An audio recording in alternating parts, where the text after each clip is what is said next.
Lahat ng ating ginagawa ay temporary. Mawawala, masusunog, guguho, mamamatay. Dahil ang tunay na mangyayari ay ang paghahari ng Diyos at matatagpuan niya sa mga taong may pananampalataya.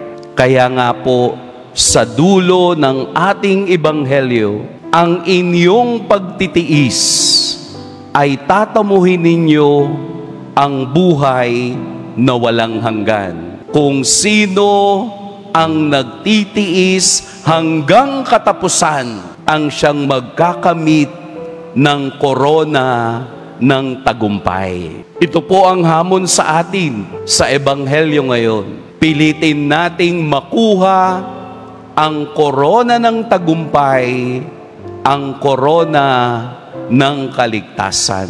We focus on heavenly things rather than on earthly and material things. Lahat ng ito'y lilipas, pero ang pag-ibig ng Diyos ay mananatiling wagas. Amen. Pagpalain tayo ng poong may kapal.